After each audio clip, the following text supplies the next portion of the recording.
Hello, everyone. I'd like to welcome you all to the 2022 GOTV Get Out and Vote. My name is Crystal Love, also known as Cree Love, and I am a local notary public. I'm here today to introduce you to the candidates that are running for election this November the 8th. We have 6 candidates that are here today. They will be speaking for about 20 minutes each. My apologies. We have 7 candidates here today, and they will each be speaking for about 20 minutes, and they'll also be taking your questions. If your schedule allows, we do ask that you would stay until the end of our forum today. At this time, it is my pleasure to introduce Judge Ryan Jumper. He is a candidate for Chief Circuit Judge.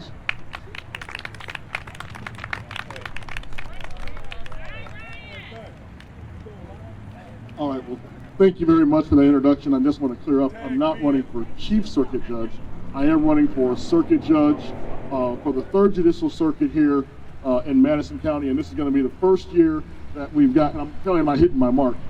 This is the first year that we're going to have sub-circuits here in Madison County, so since we've got, where am I going? There you go, that's it. Perfect, okay. So because we've got 20 minutes to talk about this, I'll start off with the sub-circuits. What has happened here now in Madison County is, like you all probably know from your civic classes, every 10 years there's a redistricting and they redraw the election maps all around the country.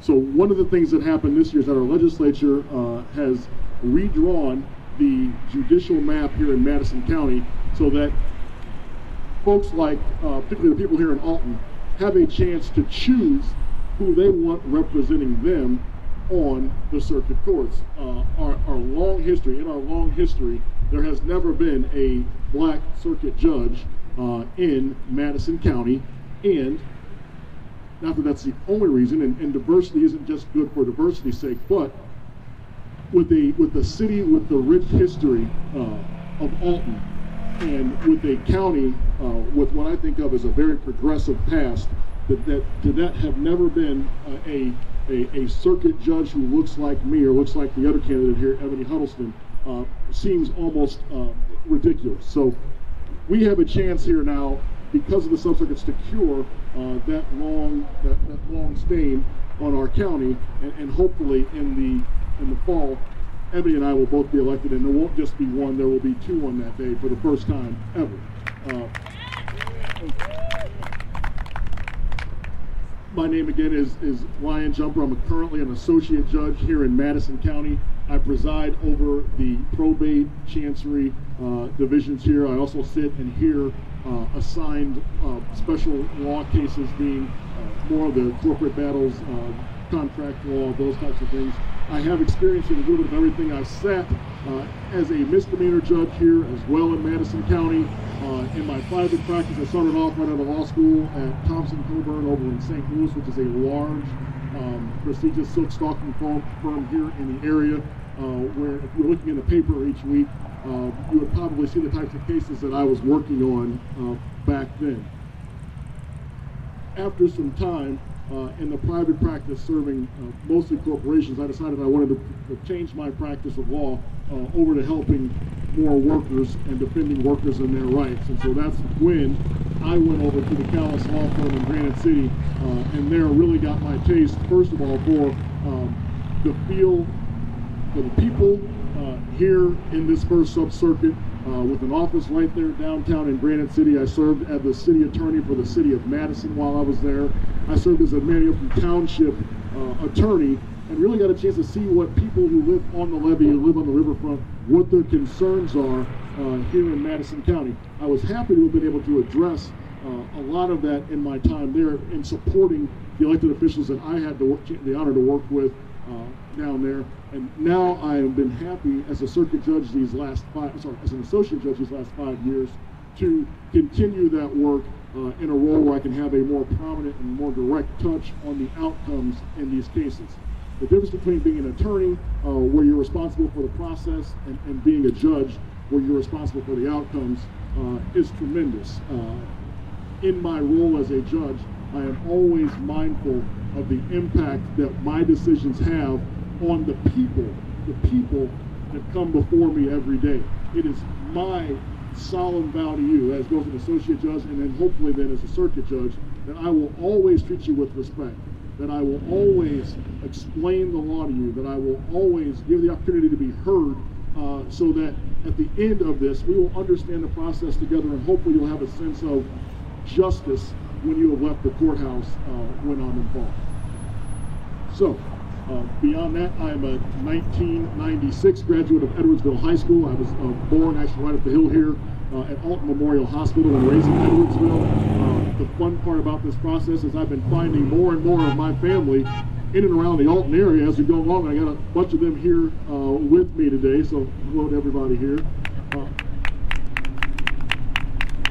My grandfather was born in Edwardsville in 1930. Like many of the families around here, they were here because this was a place that provided opportunity for everyone who wanted to work.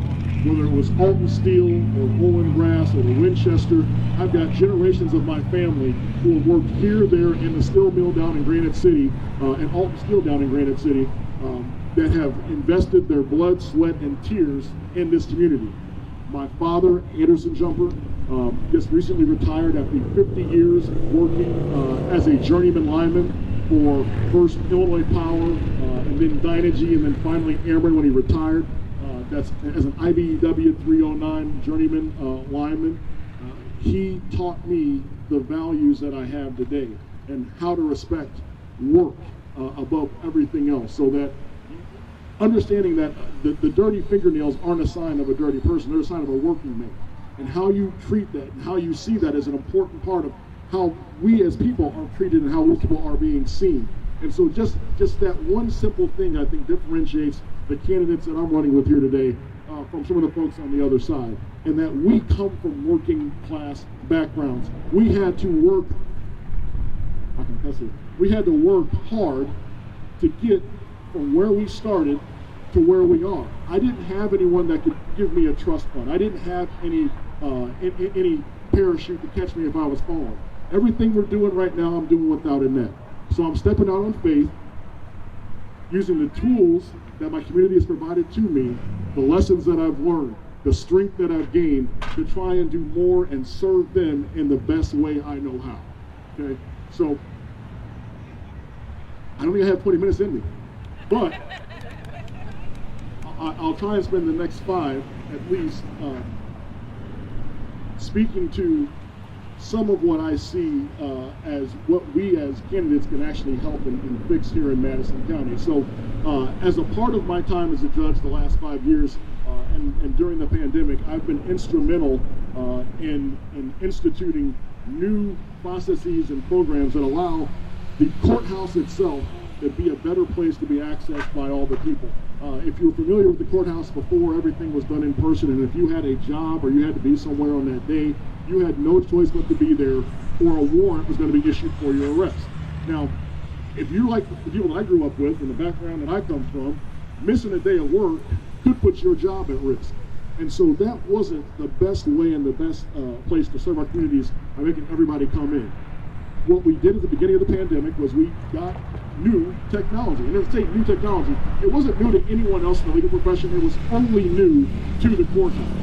And so that now every judge has an iPad. Each of the courtrooms has video screens and monitors, so that I can hold hearings and regularly hold hearings via Zoom when I'm able to accommodate folks that can't be in the courtroom that day. And what I've seen is that because they're able to appear and attend remotely, the number of folks that are showing up in the courtroom has increased. You would think that it would be the opposite, where, okay, now they don't have to take it seriously and now they're not going to show up. No, people have done what they've had to do to figure out the technology, whether it be on their phones or on their computers, to make sure that they are participating in their court dates once that barrier to participation was removed. And so now, instead of issuing warrants, we're able to get substantive work done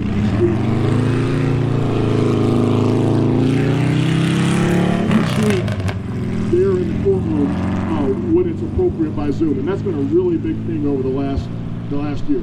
Even today, each Friday afternoon, when I am presiding over the dockets here in Alton, I make sure that I keep a part of my weekly docket call as a Zoom docket call to accommodate those who need that accommodation when they're here. Again, when it's appropriate. That's a really big thing. I don't know how many hours of work and how much pay has been kept in people's pockets because of not having to drive up to the courthouse, sit in the courtroom for 2 hours, and not being able to attend work. So that's been a really big thing that I've helped with, and the other judges have done and supported. That's made a big difference in the lives of folks here every day. Now, on most of the issues with regards to access to justice, I'm impacted pretty regularly because of the dockets that I handle. I have an eviction docket that involves both landlords and tenants. And one of the things that wasn't commonly known during the pandemic is that landlords were hurting just as much as the tenants were. And tenants were hurting because they either couldn't go to work and didn't have jobs. And landlords were hurting because tenants couldn't pay their rent. So on some days I would have a landlord in a case on one side trying to try and get rent back from a tenant, and then they the very next day would have to be in the not the eviction docket, in the foreclosure docket, where they were losing that very same home because they had not been able to pay the mortgage on that house because they didn't have the rents that were collected. Most of the landowners here and around this place are not large institutional landowners. They're individuals just like you and me. They may have inherited a home from their grandmother or from their mother and father. They may have been the first starter home that they bought, and they don't want to just sell. They want to keep supporting the community, and they want to fix it up, and they want to be a good landlord. And so this really had an impact on them over the last several years. And so having a balanced approach, something that tries to educate everyone involved, provide them with options and resources and the ability to either stay in their homes or to keep their homes, has been a very important part of what I've been able to do over the last year on that docket as an eviction docket judge.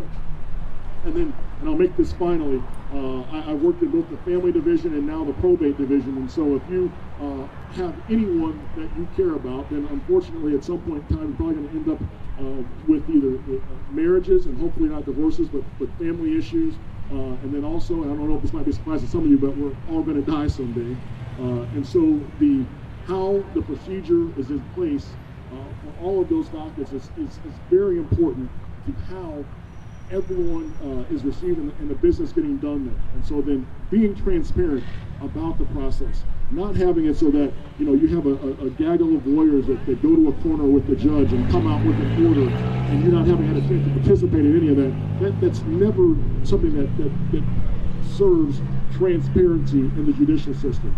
As a judge, I've made it my mission, and I give credit to the attorneys as well for allowing some leeway in how we speak to the pro ses, so that everyone is understood when they come in. And maybe it's not procedurally perfect every time, but in the interest of justice, it is perfect because everyone gets to be heard, everyone gets to have their say, and whether you have an attorney or not, I can promise you that you will be heard in my courtrooms. I heard there might be some questions. Does anyone have any questions for Judge Jumper?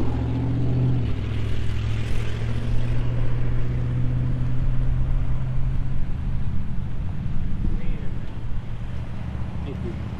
Judge, is there a ranking procedure for the attorney, the judges at Madison County? Thank you for asking that. There is each year before, there's either a retention or there's an election. The Illinois State Bar Association does do a survey of the attorneys that practice in front of or practice in the area as to how they feel about each of the candidates. In the last survey, number one, I had the most attorneys rate me, meaning that I've touched more of them in their personal practice over the last several years than any other person that's running this time. And I was also the highest rated on nearly all categories, but in a couple of very important ones. First, for me, being the integrity, which is, all I have as a son of a union electrician, all I have is my word and my integrity. There is not a single case or a single person that I would sell my integrity for. And so to be rated highest in integrity by my peers was the largest compliment I could have received.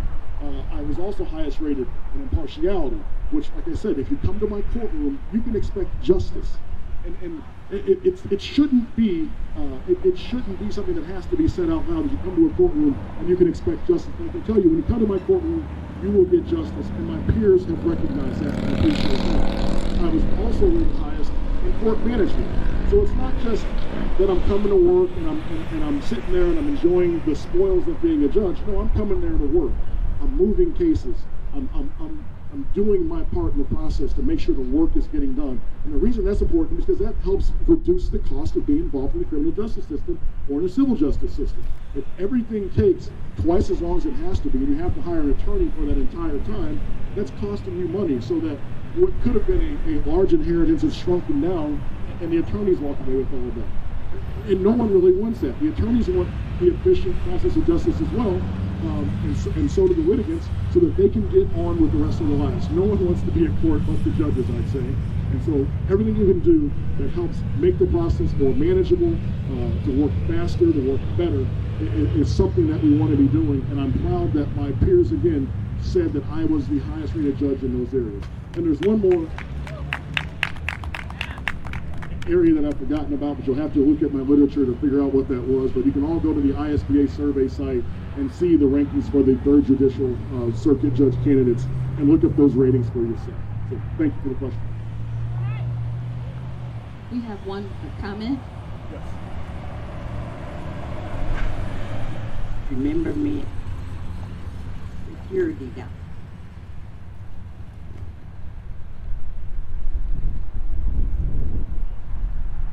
I'm sorry, I can't hear you, man. I'm sorry.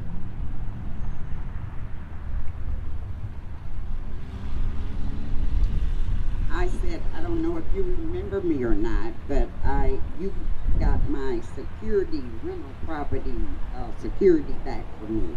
Okay. And I thank you. Okay, and so that's it. This is a real world example of what we're talking about, is that landlords and tenants, in most of these cases, they're not, thank you. They're all there, and everyone, even the tenant that knows that they have not paid rent, what you'll find is that most of the time they're not there fighting it. They just want to have an efficient and smooth process, so that you can just by being transparent, you give them time for that transition to let them know the process. Here's the first day. You're going to have another court date in 3 weeks. If you know you can't pay your rent and won't be able to recover and get back in the property, then start looking now for the next place. So that way, you're not going to be, we're not making you homeless here. You're going to have a chance to get and find that next place. If you're a landlord, the same thing. Here's what the process is. It's going to be the same way every time. If you do these things, this is what's going to happen every time. So you can start planning with your other properties, and you can start making it work for you in the best way. And so then the last category that I was rated highest in was in temperament. So there's not a whole lot that you can do to make me too mad. The reality is, when you're sitting in the court and you're the judge, you already have all the power that day. So any argument you're choosing to get into, is this an argument you're choosing to get into because you want to be patronizing and you want to be in a fight, because you've already won the fight. So just that little thing of being top in temperament says that I can deal with what is oftentimes a stressful situation for everyone in there, what is always going to be an important part of most of these folks' lives, and do it hopefully with grace, with a good temperament, and honestly with God's will, with wisdom, while I'm in there and I'm sitting in my courtroom. Thank you all. Thank you for the forum. I appreciate the opportunity to speak before you all today, and good luck to each of these Democratic candidates in the fall. I know with the hard work we're putting in that we're going to be successful, and we're going to keep working hard for the citizens of the 3rd Judicial Circuit in Madison County. Thank you. Jeff, thank you for coming out and speaking today. All right, so we also have here with us today our Madison County Clerk. I'd like to bring to the stage so that she can introduce herself and tell a little bit about herself and answer any questions that you may have. May I present Deborah Mendoza. I'll have no problem talking for 20 minutes. For those of you that know me, you'll know that's a truth. But before I get started, I want to say something about the folks that I'm sitting here with today. Each one of these candidates is working hard for you. Working hard for you. They want to make this county better. They want to continue with their missions of making life better, voting more accessible, jobs more accessible, the courtroom more accessible, elections more accessible. So that's what we're about today. And I appreciate the opportunity to say that. 10 years ago, when I became county clerk, we had the electronic early voting. Do y'all remember that, where you had to punch the screen? That was very expensive, and no one trusted the outcome of that. So one of the first things that I did was I got rid of that. It costs less, and we went to a paper ballot. Paper ballots are trustworthy. If anybody has a concern about the election, we simply recast those ballots. Another concern that voters had when I became county clerk was security. Security in our county, not to pat myself on the back, but security in our county is one of the best in the state. We have partnered with the Department of Homeland Security. I have partnered with the Illinois State Board of Elections, the Illinois State Police. We have people looking out for the integrity of our election softwares every day. Every week, I receive what I call a health assessment review of our voting systems. And every week we look at those, we take care of any issue that the Department of Homeland Security may recommend to look at, and we fix it. I want you to trust the elections in Madison County. I work hard to gain your trust, and I work harder to retain your trust in elections. But the county clerk's office is so much more than just elections. The county clerk handles and maintains and protects your vital records, your birth certificates, your marriage licenses, your death certificates. I'm working to make sure that those don't fall into the wrong hands as well. We have just recently implemented a program where it makes it easier for you to sit at your kitchen table and order a birth record, order a copy of your marriage record. If you're getting married, filling out the application for your marriage at home and online. It saves you time to coming to Edwardsville, and it's secure. We make sure every day that there is nothing that's going to interfere with your privacy as retaining a vote by mail ballot. There is nothing going to interfere with the security of you getting a birth certificate for your child or yourself or your parent. I stand before you today pledging that that's what I work for every day. Every day. And in 2020, in December of 2020, I inherited through a referenda the recorder's office. So I am now the county clerk recorder for Madison County. And about a year ago, after we took over, I removed over 60% of the recorder's budget from the general fund, from the taxpayers. I gave the relief back to the taxpayers. The information that the recorder's office has is valuable.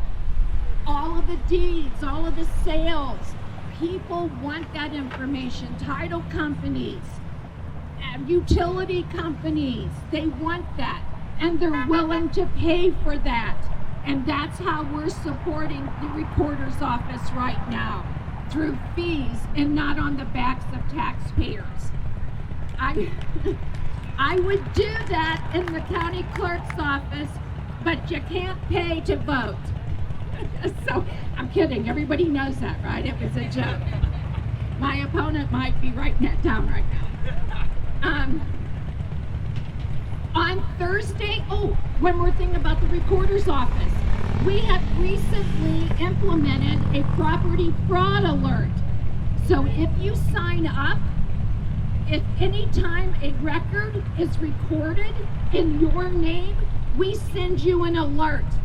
We let you know that something has been recorded, and it gives you an opportunity to call the office and say, what's this about? Sometimes it's legitimate, but sometimes it's not.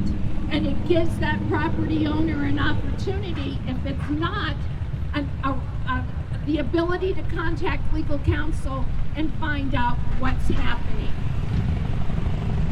So on Thursday, this Thursday, vote by mail ballots get mailed.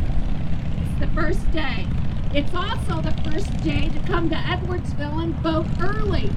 So I want to see all y'all Thursday at 8:30 in line to vote. Because once you cast that ballot, all of us as candidates can take a breath.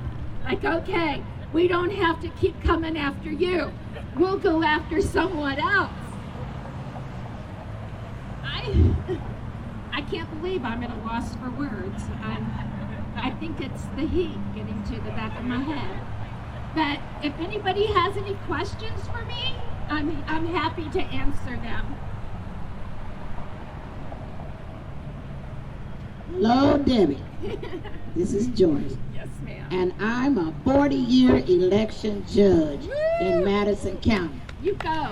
But I got a question. Yes, ma'am. Did you all reserve some of that budget transition for the election judge increase?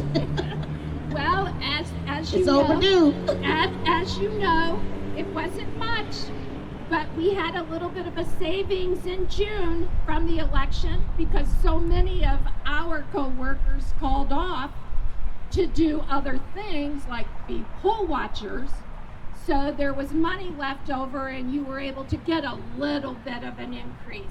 I'm ready for transition, though. I bet you are, I want the sister, poll watcher but job. no. Once you're election judge, you're with me forever. I want the poll watcher job. I like to go from location to location. We're going to talk to our county board members and our county board to give you a raise because y'all deserve it. It's a 15, 16-hour day. But don't scare recruitment off now. Let's encourage other people to come and want to work as an election judge. I'm your #1 recruiter for election judge in the city of Alton. Woo! Okay? There you go. All right. Okay, you get a raise. Is there any other questions? I do, Debbie. Yes, sir. Has your budget been affected by what the county has asked you to give back as far as the election? Well, I haven't had my budget meeting yet for the 22-23 cycle, but of course my budgets have been affected in prior budget years. This past budget, the budget that we're currently working in, $50,000 was removed to help out another office, another in need. It was needed, but because elections are expensive and I have a big budget, they thought it was just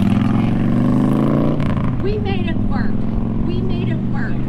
And I'm proud of that. I'm proud of the staff. I'm proud of everyone who works overtime. They take comp time instead of wanting to get paid so that we can save money where we need it. This new legislation, for example, and with the redistricting, was very expensive for the county clerk's office.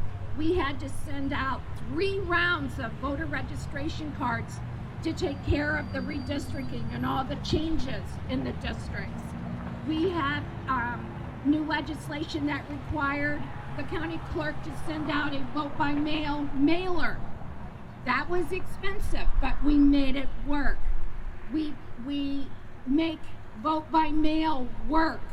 I had people working every night this past week, overtime. I had people working Saturday to make sure that we were ready for the first day to mail so that voters can get their ballot back, receive it, and get it back to us timely. And speaking of that, if you want to track your ballot, if you want to know what's happening in the status of your ballot, you can sign up with the county clerk's office with a program called Ballot Track. Once the ballot is mailed, you'll get a text or an email from me. Once you've sent the ballot back, you get a text or an email saying it's received. Once the ballot has been cast, you get a text from the county clerk's office saying it's been cast. So you know at every stage where your ballot is. I think I've decided I could talk forever, but no. All right, are there any other questions for Debbie?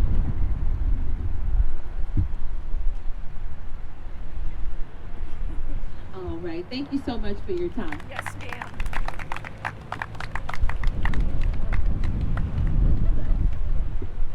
All right, so next we are going to hear from John Barry Julian, candidate for Circuit Judge.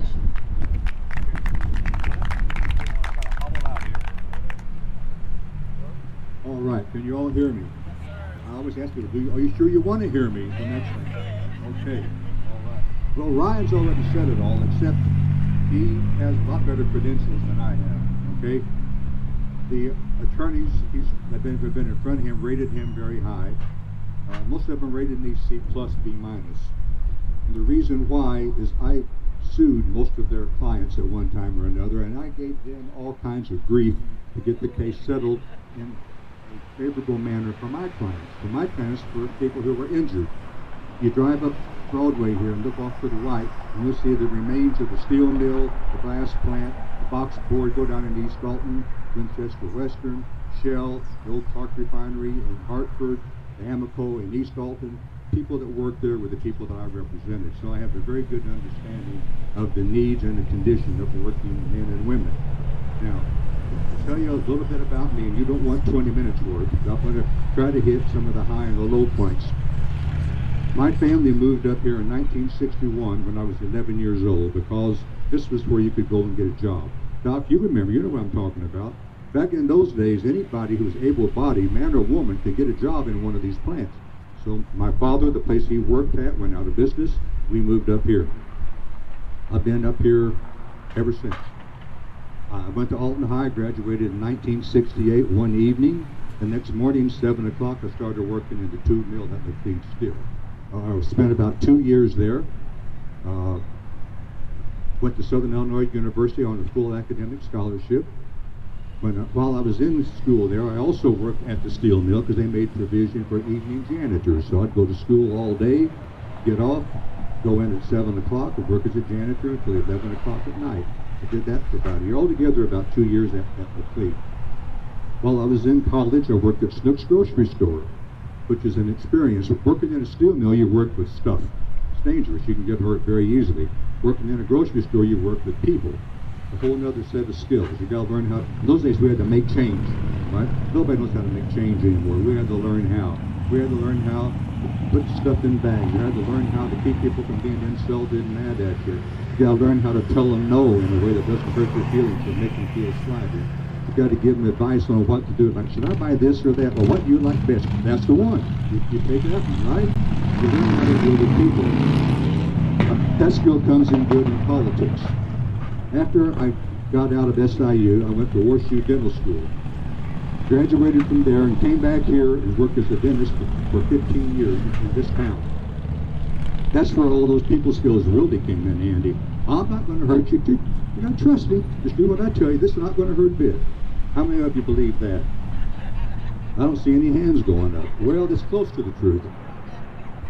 After 15 years of doing that, I was in a car wreck out on the Beltline, okay, out on Homer Adams Parkway, hit the top of my head on the inside of a T-bird so hard it knocked the T-top out of the car.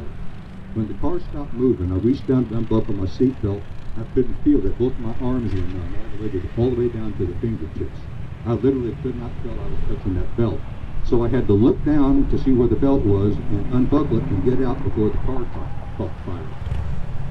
After a couple weeks of sitting around doing absolutely zero, the feeling came back in my hands and I could go back to work as a dentist again. Well, after about 2 years of practicing, guess what happened? The numbness and weakness started coming back in my hands and I had to quit practice. So I went to a number of doctors trying to find a miracle cure. They didn't do a thing for me except give me encouragement. Just, it may get better, it may not get worse. Well, it got worse. So I finally had to quit practicing dentistry. And one of my doctors, I asked him, what am I going to do now? I was 41 years old. And I'm too young to just sit on my rear and do nothing. So what can I expect to be able to do in the future?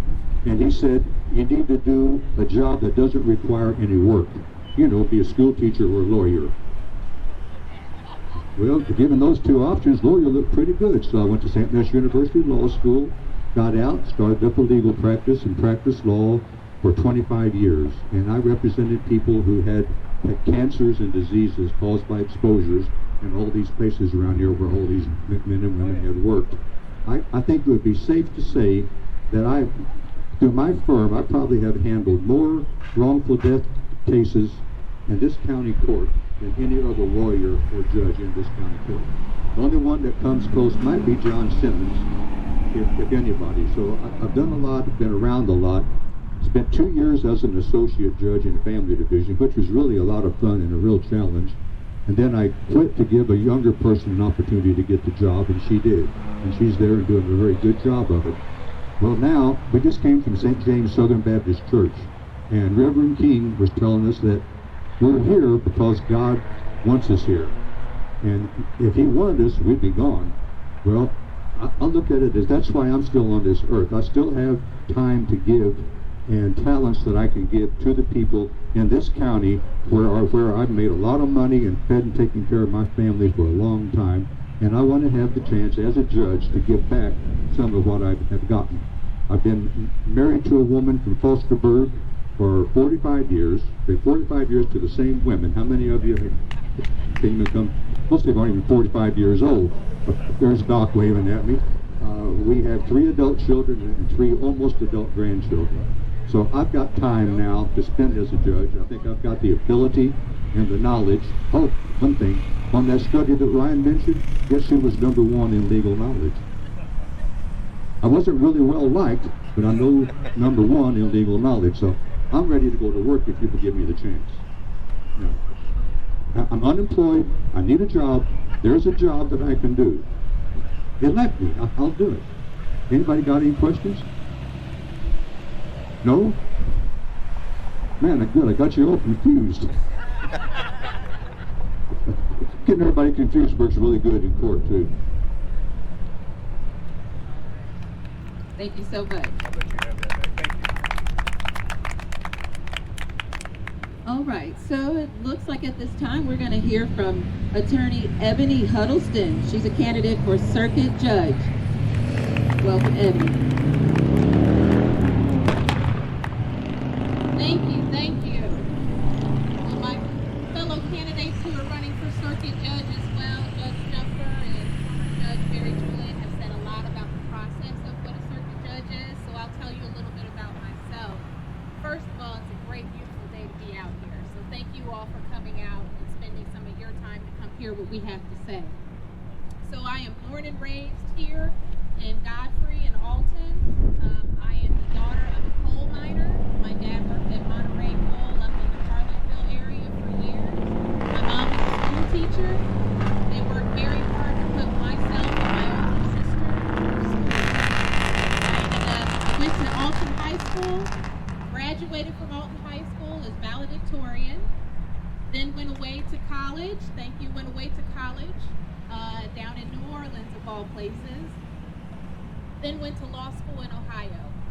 After law school, came home, started practicing law. Now that's one thing right there I want to stop on. There's a lot of people who have said Alton is a place you can come get a job, but for the youth these days, it's like, I don't want to stay here. It's steel mill jobs. I don't want to do something like that. If I get a chance to get out of Alton, I'm going. I didn't do that. After I got my education, I came back to the community that I was raised in and that has served me, and now I would like an opportunity to serve in a different capacity, not as an attorney, but now as a judge. So I'm very proud of this community and everything that it has done to pour into me, to give me the education and the opportunities that I've had. After coming back home from law school, I started practicing with a firm in Godfrey. I practiced there a total of about 15 years, so I'm a lot older than what I look, and then started my own firm in 2018. So right now my office is up on Washington Avenue, and the types of areas of law I practice are a wide variety. So my knowledge base expands probate law, it expands wills and trusts, it expands on civil litigation, so business issues, contract issues, corporate issues, also real estate matters, be it residential real estate matters, buying and selling a home, or corporate real estate matters. Also, I have a background in business, so two of my degrees in college, English and Spanish, but then I also have a degree in accounting. I worked at an accounting firm, Arthur Andersen. Some of you may have heard of them. They were one of the big 5 CPA firms in the nation for a while. I worked there for 4 years before going to law school. So one of the areas that I decided to practice in that I'm still doing now is tax litigation. And that sounds boring to a lot of people. Who wants to deal with the IRS on a regular basis? Who can understand the Internal Revenue Code? I do. I love it. Don't ask me why, but I love it. So I've practiced tax litigation all the way up in front of the appeals court and have been very successful saving my clients, individuals, me and you, people who have been audited by the IRS, saving them tens of thousands and in some cases millions of dollars. I've also worked in areas of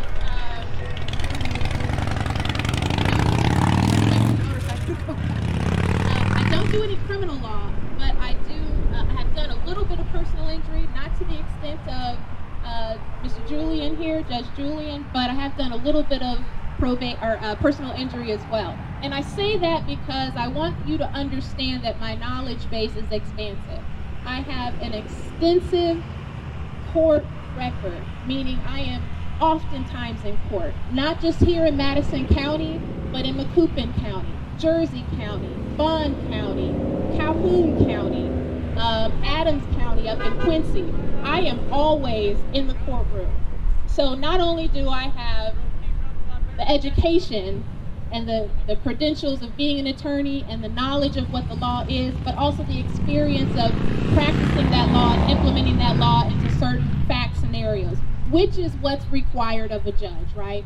Judge Jumper has explained what he's done on the bench and has been doing on the bench. It requires a certain skill and knowledge to be able to take facts that someone comes before you and applies it to the law appropriately, justly, and fairly. And that's what I've been doing my entire legal career. So doing that on the other side as a judge is just old hat for me. It's just the next step in the progression. So, other information about me, I am a mother to now who just turned 20 months old yesterday, Ariana. Her and I live here. Thank you. Her and I live here in Alton. And you know, I've gotten the question, are you able to do this? You're a new mother, you're running for judge, you're campaigning, you own your own law firm. How are you able to do this? Because I am a citizen of Alton. I am a hard worker. I am what Alton is made of. People have said before, people come to this area because they want an opportunity to make something of themselves. I am born and bred in the place where you make something of yourself. So why not take that opportunity to do what I can? I can be a mother and have a family. I can own my own business and contribute to my community. I can also run for a campaign. I can also serve in various community organizations. Why does that have to be a barrier? Judge Jumper talked a little bit earlier, and Judge Julian as well, about diversity. Why is that still an issue now? There should be no reason why there has never been a minority, and in this particular instance, female circuit judge ever in the history of Madison County. That is a problem. And to get it and bring it home to you, the reason why that's a problem is because as circuit judges, we will serve the entire Madison County. The entire Madison County is made up of minorities. It's made up of females. It's made up of young people. It's made up of old people. It's made up of people of different socioeconomic groups and religious beliefs. We need people on the bench to represent the community that they're serving. The counterparts that we are running against don't represent that. They're not diverse. They're not minority. We need to make a change with that. And that is another one of the reasons why I'm running. Here's another reason why I'm running. We serve the community, not the other way around. I don't get on that bench because I think I am entitled. I don't get on that bench because I think, oh, this is what I'm supposed to do. This is an elitist position. No, it's not. The circuit judge bench is a position, it's a government position to serve the citizens. You all pay my salary, not the other way around. So when you come into the courtroom or you have a court case and know that you have to come before a judge, you shouldn't be scared or intimidated or nervous. You shouldn't fear the judicial system. We are just put in place to make sure we administer the law correctly. But judges, some of our opponents, judges who are on the bench now, want to continue to have this impression out here that you should have some sort of fear or there's some sort of elitist over you. That's not the case. And that's something that we've got to change. You should not feel like you're already defeated before you walk into the courtroom. It doesn't matter whether you believe your case has validity or not. The point is, when you walk into the courtroom, you should feel and know that you have a fair opportunity to be heard, and that when your facts are given to us as the judges, we will adequately apply the correct law and then give you the outcome based on the law, not based on my personal prejudice against you, not because maybe I've seen you around in town and we had a disagreement, so I'm just going to rule negatively against you. No, it has nothing to do with that. We check our biases, we check our personal opinions at that door before we put that robe on and go into that courtroom and hear your case. My opponent is not going to do that, all right? I'm just going to put that out there. Me, I will do that. So I'll stop there. Do you have any questions for me?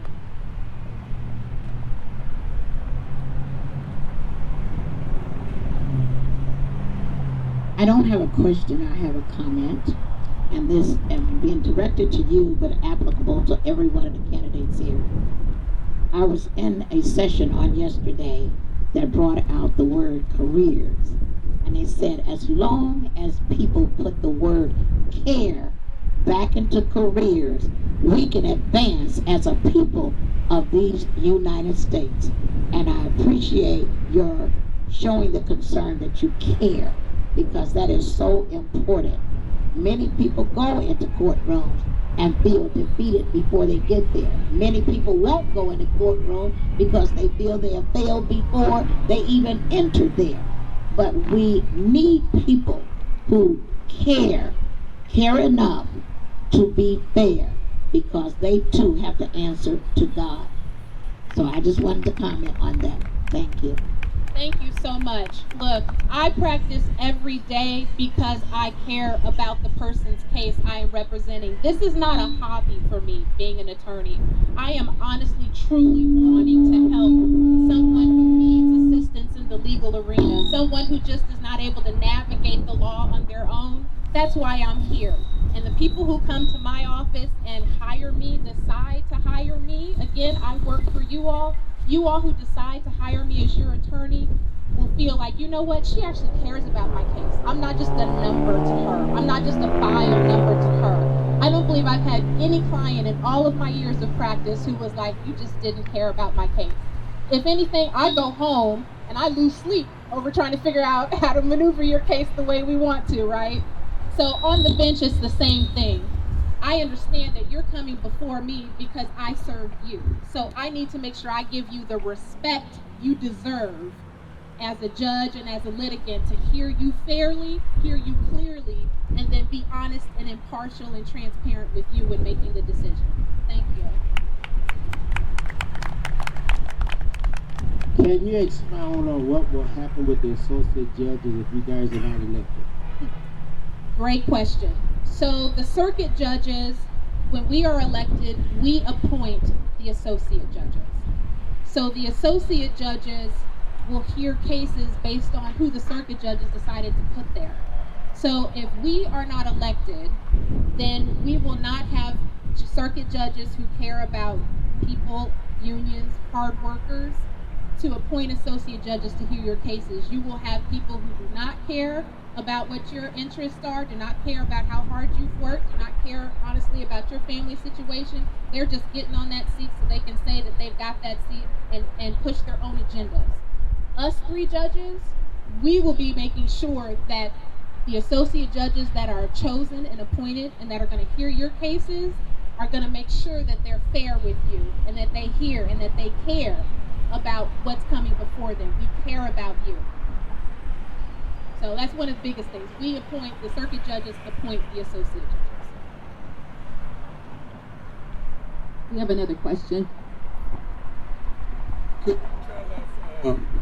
Could you let us know that at this election, from my research, the circuit court could be at stake, and it could be happening just like it happened to the Supreme Court when we took our off and we looked up and it was 6-3 not in our favor.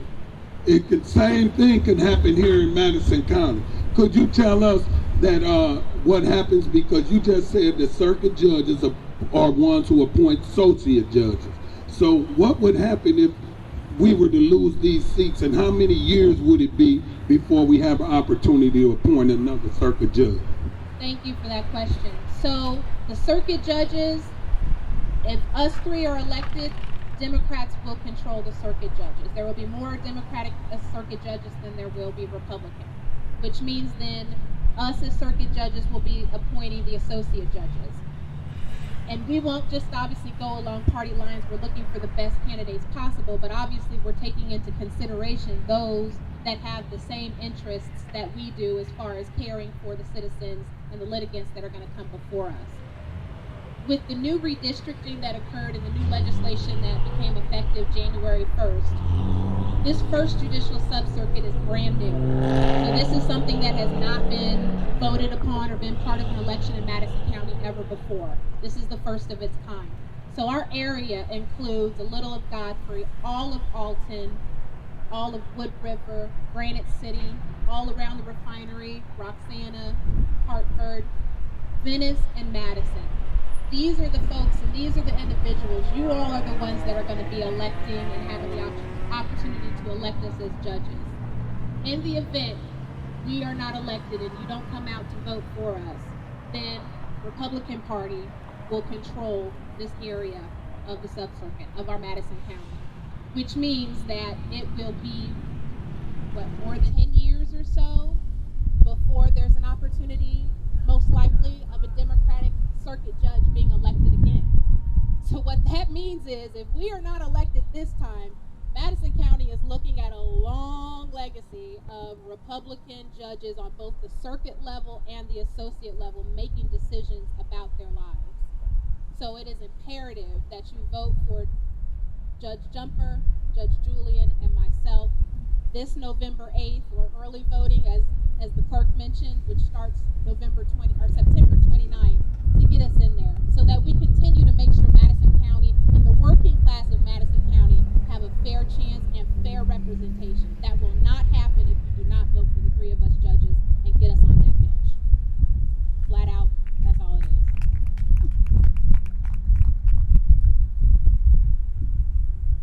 Okay, thank you so much. Thank you.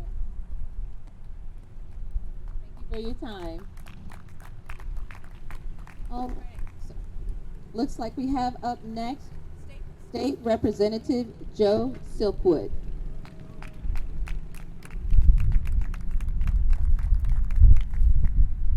Thank you very much. It's good to see everybody. Thanks for coming out on a bright, sunny day on Sunday here in Alton, Illinois. It's good to be here. It's good to be, those of you who are watching on RiverBender, thanks for coming. We appreciate it. My name's Joe Silkwood. I live in East Alton, Illinois. I'm going to tell you a little bit about where I'm from, my family, and then we'll go into a little bit of my background. Back in the late 50s, before I was born, believe it or not, dad and two of his brothers came up from West Frankfort, Illinois. Those three men were coal miners, which was a very dangerous job back in those days, probably still is now. And they came up on a Saturday morning and applied for jobs. We talked earlier about how jobs were plentiful then. And on that Saturday morning, my dad got a job at Laclede Steel. My Uncle Basil got a job at Olin. And my Uncle Fred got a job at Wood River Township Hospital. And a lot of you remember when Wood River Township had its own hospital. That all happened on a Saturday morning. So they moved back down to West Frankfort, moved the family up here a few years later. I was born in Wood River Township Hospital. Was born and raised in East Alton, Illinois, in the heart of this district. As a young man, I was an only child. My dad worked at the steel mill. My mom was disabled and didn't work. She was a homemaker, and she worked really hard as a homemaker. So to say she didn't work is not fair, because she cooked all the meals, she kept the house clean, she did all the work around the house. She was a really, really hard worker for someone who you say didn't work. When my dad, at the age of 52, my dad went to work at Laclede on midnights and had a fatal heart attack. I was 15 years old, and at 15 years old, I became the breadwinner for our family. And it shaped my future more than I ever knew. I played for Little League Baseball for a guy named Bob Angleton, who was the park director in East Alton, Illinois. And a couple days after the funeral, Bob took me in to meet the mayor of East Alton, who was Frank Kiesler at the time. And he said, I want you to meet this guy. He has something he wants to say to you. Well, I was 15 years old, just went through a traumatic event. I was scared to death. When I went in to see Mayor Kiesler, first of all, Mayor Kiesler was a big man. He had white hair. He always wore a suit. I mean, with the central casting on what a mayor looked like, Frank Kiesler looked like a mayor.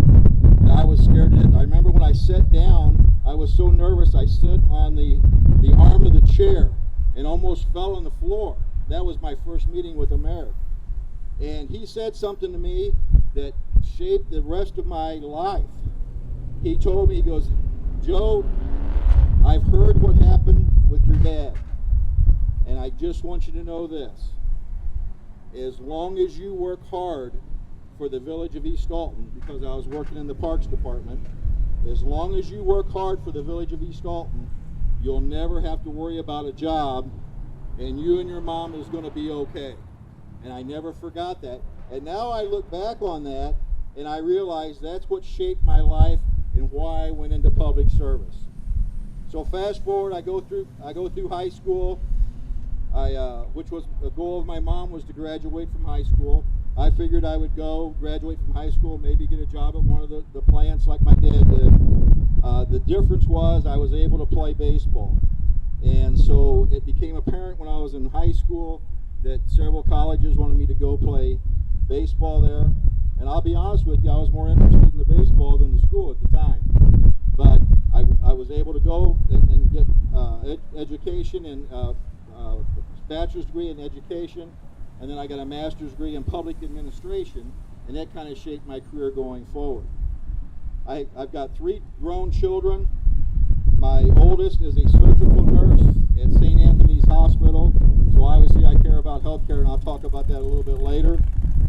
My middle child is a employee at a community college up north in Champaign, and my youngest daughter is a high school government teacher. So I'm real proud of my 3 grown children. I'm retired, and I thought I was retired. And then when a group of people came to me and asked me to run, I considered it thoughtfully and decided to run. My career in East Alton included me being the parks director, and then I became the treasurer/village administrator. I did that for 16 years. And then after I retired from being the village administrator, they asked me to run for mayor, and I did that for 6 years. I retired. I thought that I was in City Hall for 22 years. I thought a new voice, a new set of eyes, it was time for that. I have no regrets about that, but I still have a lot of gas in the tank to help with public service. So that's why I'm doing this. I am running because I want to do mayor things. I've worked with mayors during my time as the village administrator and as mayor, and I want to do mayor things. We get hung up a lot of times on the issues that are talked about on the cable TV networks and all those kind of things. I want to do mayor things. I want to help bring money to this region that the mayors can use to improve infrastructure, to improve our roads, to make our schools safer, to fund our police departments to make our community safe.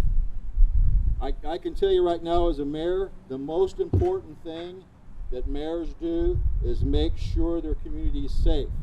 When your community is safe, and the communities in my district, starts up in Godfrey, goes all the way down to Granite City, pops over to Glen Carbon and Maryville. These are safe communities. We want to keep them that way because when your community is safe, people stay, they live there, they move in there. People locate their businesses there, and people want to shop at those businesses. When you have a community that's not safe, none of that happens. People start moving out, businesses stop opening, people stop shopping in the center. So my first goal is to make sure that we have safety in our communities, that we pass laws that make sense, that we have training for our law enforcement, make it safe for them, and make it safe for our residents, and make sure we have the funding to have the proper tools and personnel that we need to keep our community safe. The second thing is we want to have education that works. One of the things that I've done in my life is I was honored to serve on a public school board for 12 years. I learned so much about the public school system as a member of the school board. I learned from fellow school board members, I learned from administrators, and most importantly, I learned from teachers. I listened to what they had to say. These are a wonderful group of people whose lifetime dedication is to educate our children. We have to make sure that we give them the resources that they need, and we set the rules in a common sense way. Government doesn't need to get involved with the day-to-day activities of local schools. We need to let the boards do that. We need to let the teachers teach the children. They're professionally trained.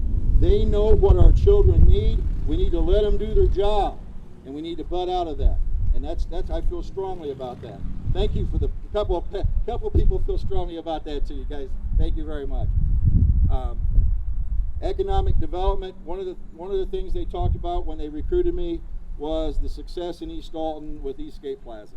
Throughout my district that I'm running for, there are all kinds of situations where, because this part of the county, District 111, this part of the county was the first to develop.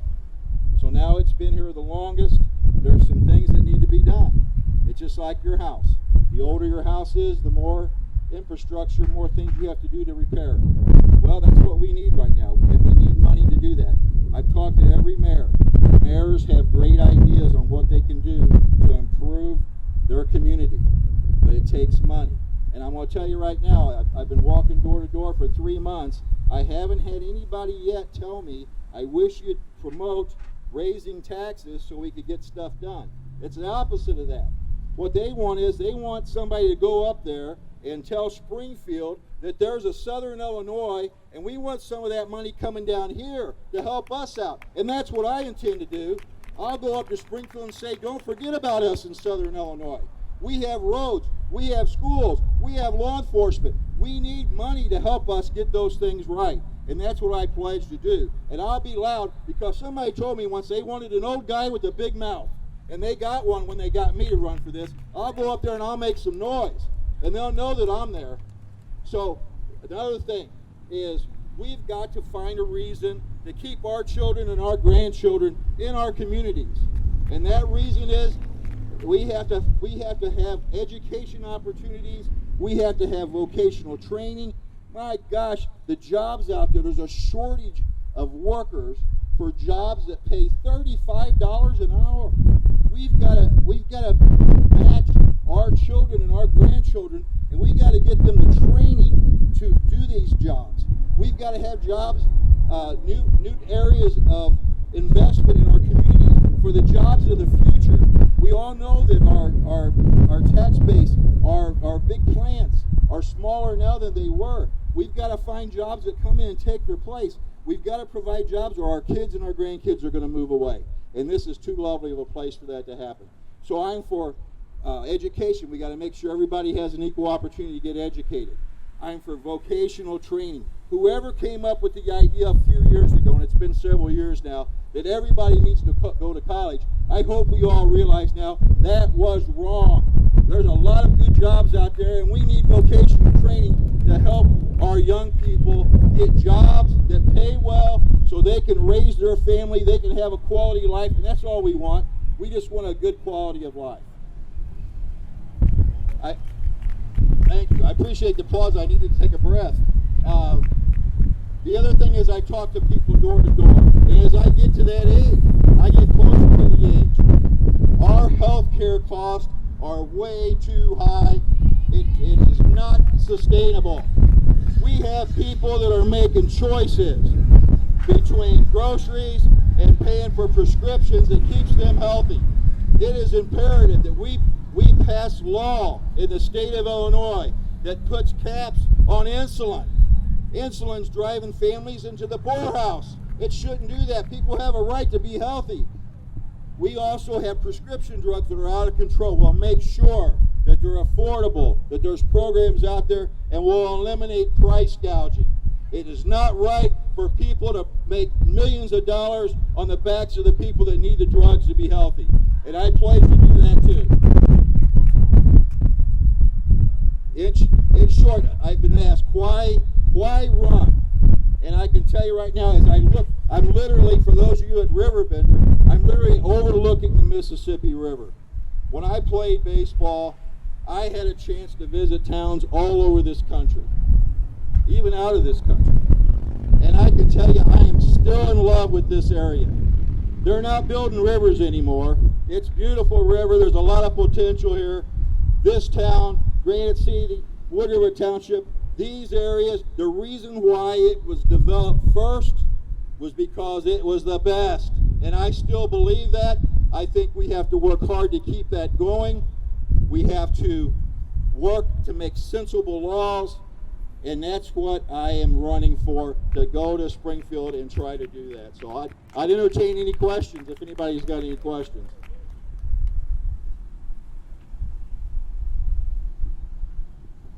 Big man with a big mouth, you got a little woman with a bigger mouth.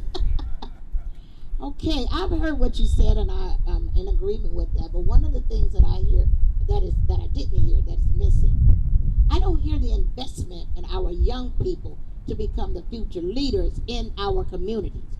I'm acquainted with other cities that have junior government boards, and that is one thing I've suggested year after year to all the mayors here, and that has not happened yet. When will we begin to invest in our children mentally, physically, economically, socially, by having these government boards established for them, by them, so that they can work in a shadowing process to learn what government is all about? Thank you. Thank you for the question. And you're right. As I said earlier about education, our most important investment is in the future, and our future is our children and our grandchildren. And I can tell you one of the things that we have to do is we have to have programs available for young men and young women, no matter what their race, no matter what their economic background, because you don't know where the leaders are going to come from. I can tell you right now, there wasn't anybody poorer than East Alton than I was, and I was able to become a mayor one day. So if we give opportunity, we don't know what minds we're wasting by not giving the proper nourishment. I will be a full-time state representative. I'm retired right now. 100% of my time will be dedicated to this job, and it will allow me to do things. I want to go to schools. If they want me to go to their school, I'll go talk to them. If they want me to go to their colleges, I'll talk to them. Wherever there's a group of people, young people, that want to hear about opportunities and leadership and government, I'll be there. I've been a Rotarian for 20-some years now. We try to get people involved in business. We try to get our young people involved that way. These are things that I've lived my whole life doing, and I'll continue to do that. Win or lose, I'm going to continue to do that, but I'll be able to do more if I win.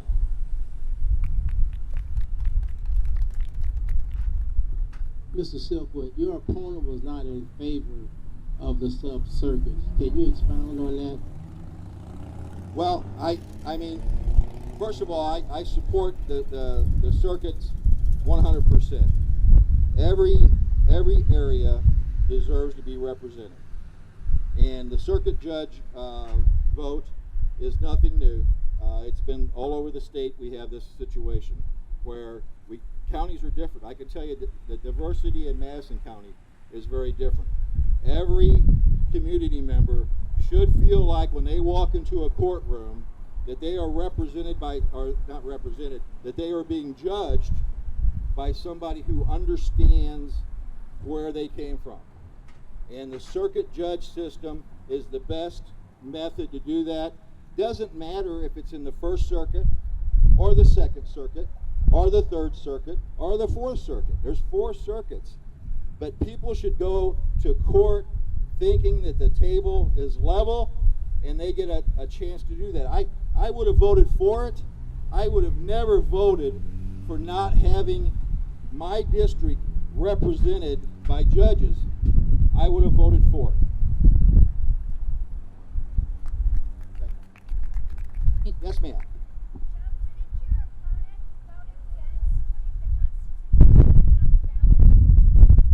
Thank you.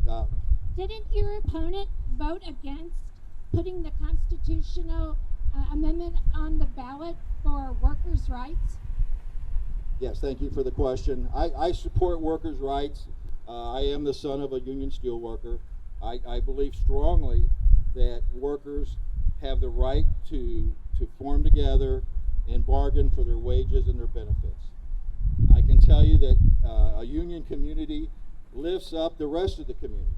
When you're in a town that has a strong union presence, even the jobs that aren't union, their wages and their benefits are better. I can't understand why it's as simple as black and white on paper. So now, your question though is, my opponent voted not to even put it on the ballot. I can't imagine ever voting for something as a state legislator that denies the people that live there the opportunity to vote on something. It's what this country is made on, and to say, no, I don't want you to vote on it, I want to dictate what the rules are going to be because somebody in my party told me that, that's not going to happen with me. If I get an opportunity to vote on something that allows the people to decide, that's perfectly okay with me. Let them vote. Let's find out what happens. And I do support the workers' right amendment, and I appreciate the question. Any other questions? I appreciate your time. When they said an old guy with a big mouth, they weren't kidding, were they? Not at all. Okay, thank you. Thank you. All right, the last candidate that we have to speak and introduce himself, tell us about himself, as well as answer any questions you may have today is State Senator Chris Tharp, who's running for re-election. Good afternoon, everybody. First off, thank you for this opportunity, because it's forums like this that allow the candidate to tell people who they really are. And if you want to know who your candidates are, engage with us. Don't believe what you're seeing on social media. If you want to know, come down to a forum, let's talk face to face, and let's talk about the issues. But again, thank you for the opportunity to be here. One word, representation. It's a simple word, representation. We're going to talk about what that means, then we're going to circle back after this talk, and we're going to talk about it once again. So, my name is Chris Tharp. I am your state senator for the 56th Legislative District. I was appointed in July. My predecessor was actually appointed to be the next U.S. Attorney for the Southern District of Illinois. I was appointed to fill that vacated Senate seat, and it's been the absolute honor of my life.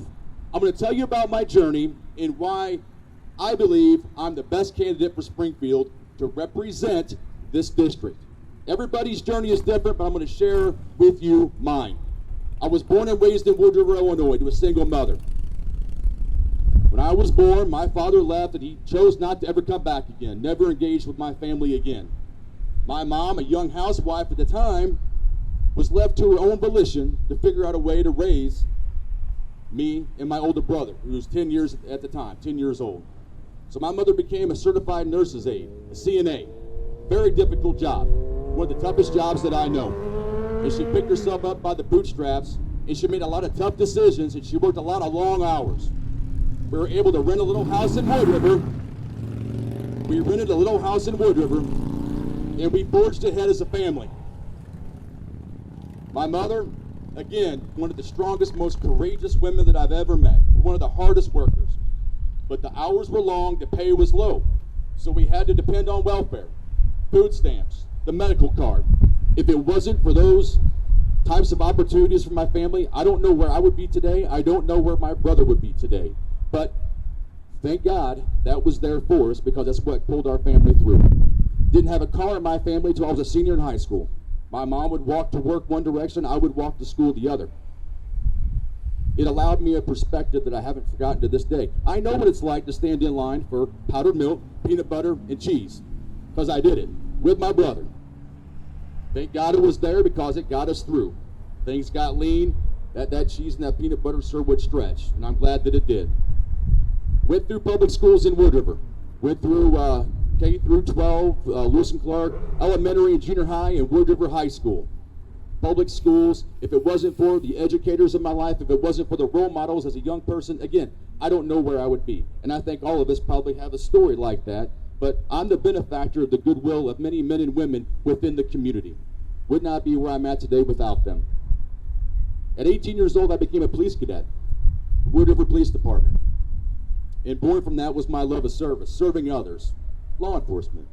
At the age of 21, I was a police officer in North St. Louis County in a little town called Berkeley.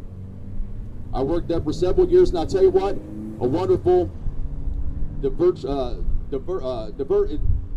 it had a diverse community of people that bound together with a great sense of community. And I'll never forget my time there. Now, I will tell you this, there were times when that community could be violent. This, like anywhere else, it's North St. Louis County and St. Louis at that time and still today had its challenges. Not a reflection of the people that lived there, but just a fact of the times. But I can tell you this, we struggled with equipment, the pay was low, the benefits weren't what they should have been for the amount of work that was being done by our first responders over there. I had the chance to come home in 1999 and work for the Madison County Sheriff's Office, where I currently work today as a captain. My pay went up. My benefits greatly increased. I got a pension. I was able to afford things for my family that wasn't afforded to me just due to circumstance. What was the difference? The difference for me was a union, organized labor. It ensured that we had certain rights, that we were living on a wage that was more than a poverty wage, that allowed for security long term. Now a pension is, those aren't just given away, you pay into a pension. So the hardworking men and women in the state of Illinois, you have earned your pension. You have paid your share into it. And we're going to protect those pensions in the state of Illinois.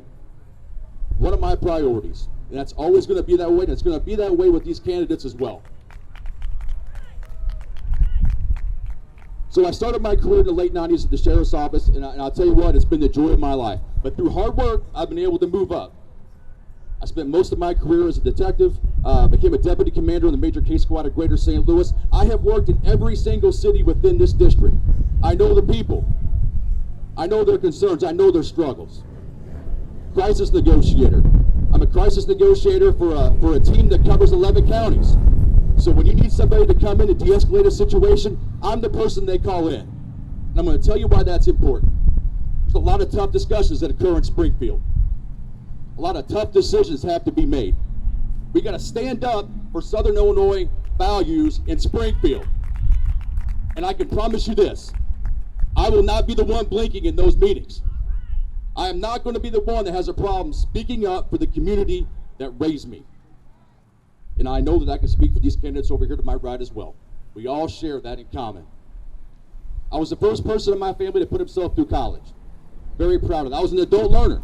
I went back to Lewis and Clark Community College in Godfrey, went to school full-time as a police officer. Later, I went to Lindenwood University, Belleville, where I obtained my bachelor's degree and my master's degree, all while working. I worked hard for that. I'm very proud of it. In addition to that, I'm a cancer survivor. So Joe talked about healthcare and the importance of that.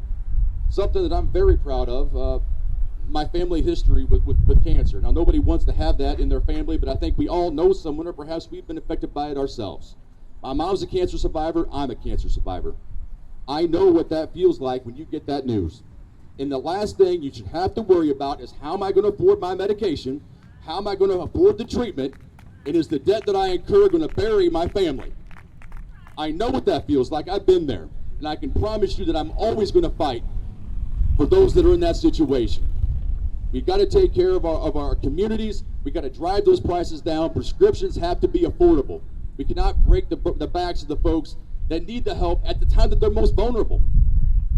So, affordable health care, major priority for us. Moving forward, you know, people ask all the time, why did you decide to get into this arena? I want to go back to that word we talked about before, representation. Now, you look around where we are right now, there's a lot of wonderful things that's occurring in Alton. You needn't go far to see the rejuvenation efforts that are occurring downtown. And that's a wonderful thing. It's worth an applause. But the same can be said for Granite City. There's a lot of great things happening in Granite City. Granite City right now has got some struggles. We've all heard about what the steel mill is talking about doing. And we're going to fight that, because these big companies working off the backs of the people that made them profitable, it's not right. And those families deserve better. And I can tell you that we're fighting hard in Springfield right now about that, and we're going to do all we possibly can do. But that does not define Granite City. Granite City, just like Alton, just like Wood River, it's a resilient town. It's a town of people that know how to fight and stand up for themselves. And this challenge isn't like any others that we've all experienced. But if you want to know about Granite City, go down to Granite City. And I want you to see the good things happening down there. I want you to come to Alton. Come get a drink, come have dinner, come see the wonderful things that are happening right here in Alton. Absolutely.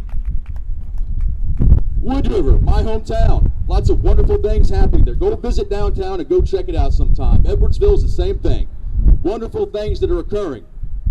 But I want to remind everybody of something. What's going on aside from the glitz and the glamour, the downtown area and the bright lights? What's happening in those neighborhoods that are marginalized? We cannot forget about them. The General Assembly, the State Senate, it's a voice for everyone. It's a voice for everyone. Representation. So those families that are struggling, those single moms like I was raised by, it is our obligation to make sure that they are taken care of, that they have a voice. And on that vein, I want to bring out a point too. We talked about diversity, representation. I want to point out Miss Deborah Mendoza, Miss Ebony Huddleston. Brilliant women. Brilliant women in a tremendous opportunity to represent us. Have already done so proudly. We're not going to take 10 steps back for women. We're not going to do that. We're going to ensure that women's rights are secure. We're not going to go backwards. And I think it's absolutely ridiculous that we've got leaders that believe we should be stripping those rights away. I've got a problem with that. We're going to fight for it. Safe communities. Now, it goes without saying we all want to live in safe communities. There'll be no more staunch of an advocate for safe communities than me. It's been my life's passion. I actually teach out at SWIC. I'm on the Criminal Justice Curriculum Advisory Board for St. Louis Community College. I teach at the Police Academy. It's been my life's work. We all want good policing that's equitable. We want a criminal justice system that's equitable. And we want to live in safety, right? We all want to live safe in our homes, safe in our communities, and we're going to fight for that. That's going to be a priority for us, because just like Joe said, if your neighborhood is not safe, if your community is not safe, we cannot thrive. And we're going to thrive in this district. We're going to thrive in Alton. Good paying jobs. We've got to ensure, just like Joe said, that our young people want to stay here. That we have the things that attract young families, but that first starts with good paying jobs, with good benefits, and a reason to plant roots here. Give them the opportunity to have the same chances that we had. You work hard, you get a chance at a good wage, good benefits. Infrastructure. Now, one of the joys of my time in the Senate is understanding the complexities of this district. I'm going to tell you about it if you don't know. This river right here, a viable waterway all the way to the Gulf of Mexico. What does that mean for us? That means we bring in commodities. We bring it not to Los Angeles, not to Miami. It can come right up that Mississippi River into Granite City and Venice. And it can get the commodities and the things that we need in Illinois directly here to drive our costs down. Highways, railways, skilled workforce, the best skilled force that I know of in the country is right here in this district. We're going to make sure that we're investing in our infrastructure. We are going to grow what we already have, and we are going to be a force. We already are a force, but we are going to become the predominant force in the nation because of the resources we have right here in this district. It's important you all know that, and we're going to fight for it.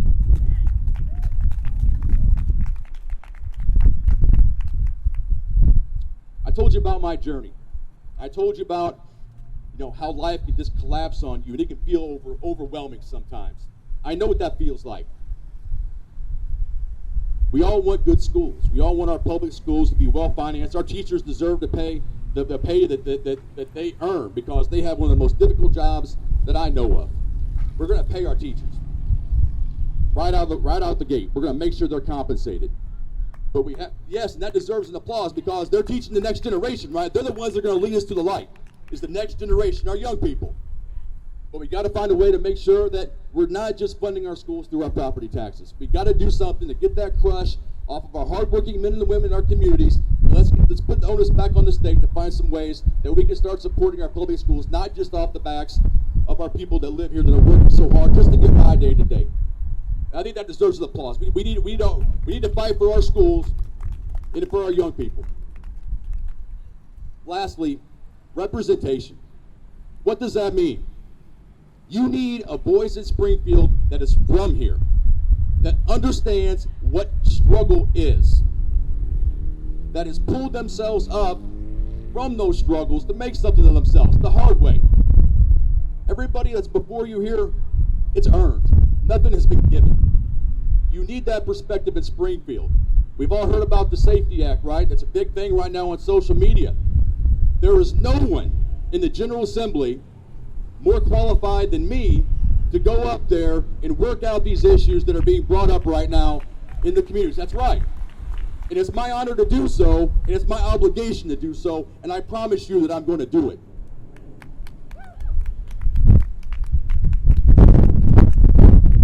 If I could do this, if I could just take a minute and just ask for a round of applause for our candidates over here to the right, because it makes me proud to be up there with them right now. I promise you that no matter how tough of a vote, how tough of a situation that I'm faced with, I'm always going to show up. The same can't be said for my opponent. That's a fact. There's been tough votes on the county floor in Madison County. My opponent has decided to abstain, to not partake in those tough votes. And that's a fact. What's going to happen whenever you are up in Springfield on the Senate floor? Representation. You need someone that is going to stand up for you and make those tough votes, to let your voices be heard in Springfield, and that's not what we have in my opponent here in Madison County. She won't even show up. Number two, we're going to make sure that our first responders are supported. We're going to give them the resources they need, the training they need to be successful. Contrary to what's been said, my opponent voted to take money away from the police, and that's a fact. That's a fact. That's not acceptable. Absolutely not acceptable. We're not going to let that go up to Springfield. Everybody says that there's way too much at stake to stay home this election, and they're absolutely right. But it just can't be us. We got to go tell our families, we got to tell our friends, and we got to get them to the polls. It's been the honor of my life to be here before you today, to serve as your senator. I stand before you today to tell you that I'm not perfect, but I'm always going to listen. And that's what you need in a legislator, somebody that's going to listen to what your concerns are and take those concerns up to Springfield.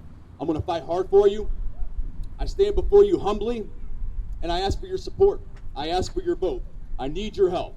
These candidates need your help, and they've earned it. They have earned it. So thank you for this opportunity. God bless you all. Have a great rest of your day. Does anyone have any questions for the senator?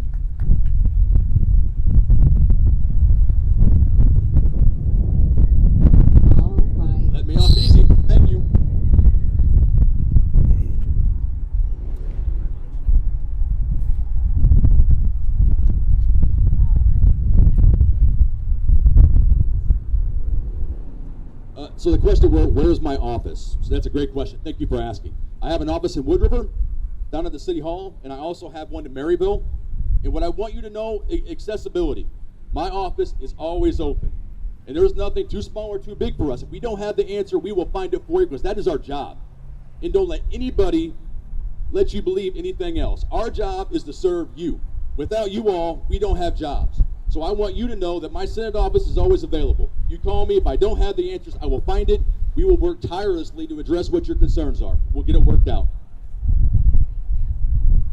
It is my predecessor's old office. It is Senator Crow's old office. And I have one in Springfield as well. Come visit me sometime.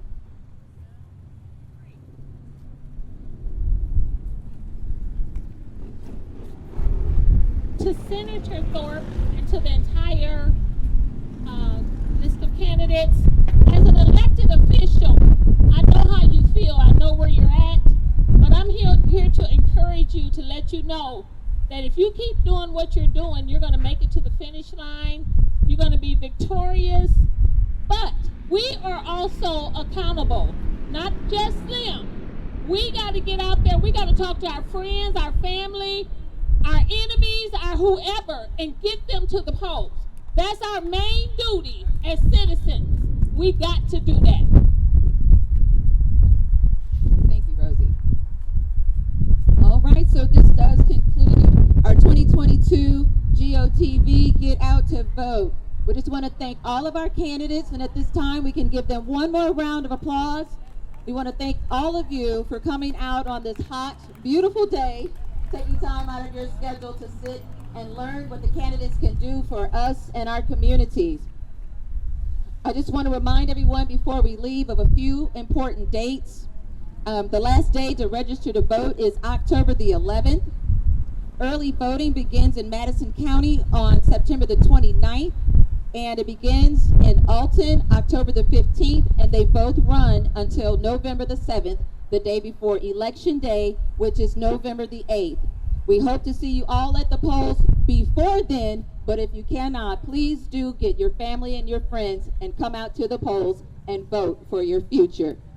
Thanks again for your time. I'm Cree Love. Again, I'm a local mobile notary in your area. If you need anything taken care of, I'm knowledgeable and very accurate and efficient, and I do come to you to take care of your mobile notary needs. Thank you. Have a great day.